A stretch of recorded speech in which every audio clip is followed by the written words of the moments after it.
concerning marriage, sexual orientation, and gender identity. The individual citizen's constitutionally guaranteed right to the free exercise of religion has already been challenged and, in some cases, abrogated by these laws.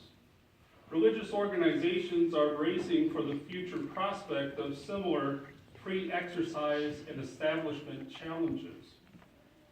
On July 8, 2016, the Iowa Civil Rights Commission issued a revised sexual orientation and gender identity public accommodations brochure. That's the short title. Adding sexual orientation and gender identity as protected classes in accordance with Iowa state law. And I believe that law was passed in 2007. The original revision, no longer accessible online, raised legitimate concerns that such a challenge was imminent. The current version clarifies that religious activities by a church are exempt from the Iowa Civil Rights Act. Problematic, however, is the distinction made between religious and non-religious activities by churches. What the state may consider a non-religious activity, the church considers an act of worship.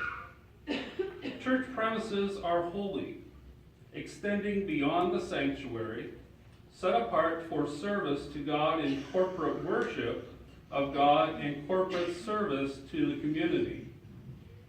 As a Christian, I do not presume to speak for Jews, Muslims, Mormons, or adherents of other religious faiths. Nevertheless, I suspect they have similar concerns. Could you state your question? Yes, I was getting to that. I'm sorry, did I see? Did you flash? I apologize.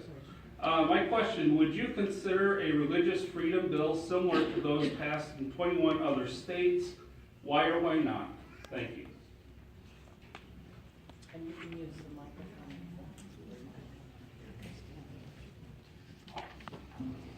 microphone.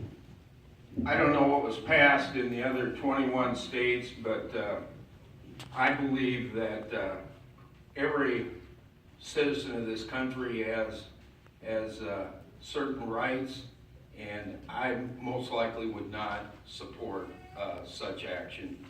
I was very proud of the Supreme Court's decision allowing same-sex couples to marry, and I do know that there wasn't a religious exemption, that my church did not want to provide services for same-sex marriages. They didn't have to.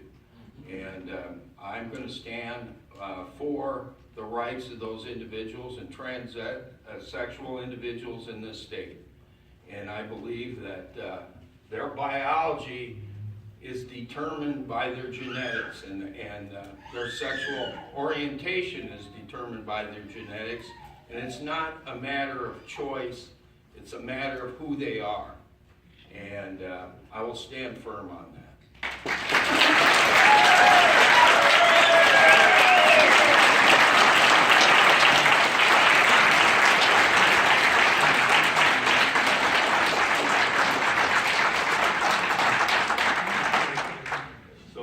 Seen the bill. I always reserve the right to see the language. Things sound wonderful, and then you read the details and they may not be. Judging from the description that you gave, it's unlikely that I would support it. I really believe that religious liberty and civil liberties are not opposing concepts. We've been able to balance those pretty well in this country from the beginning. And so I believe they can stand on their own. We don't need to commingle the power of the state with the power of the clergy. And I think both can stand on their own. There's a reason we have civil liberties that are separate from religious beliefs in this country. We've both been able to coexist. I think we can continue doing that without commingling.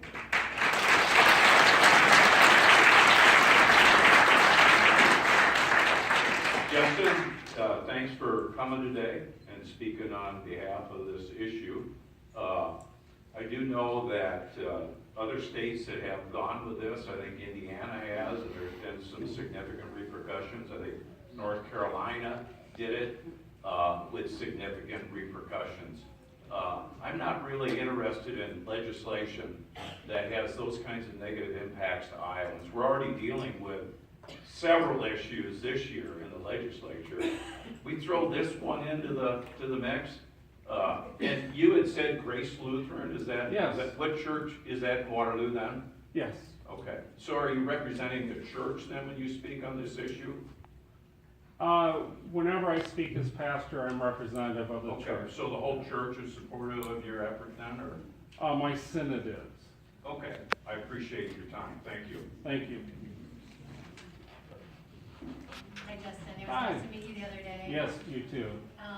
So unfortunately though, this is something that, I have dear friends that are, I think you'll have to, I think there's something like maybe that. Oh, there? Yeah, okay.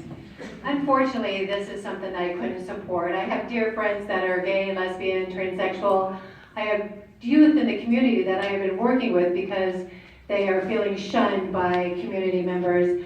I'm actually disappointed that Grace Lutheran has this as a concern. And I have some friends that go there, and I know that they don't agree with this. So it's sad that this is an issue to me anymore. I believe that what people do with their lives and who they love isn't really up to me or any church or anybody else. I love who I love, and you can love who you love, and I think that that's what God intended. I don't think we're going to do it.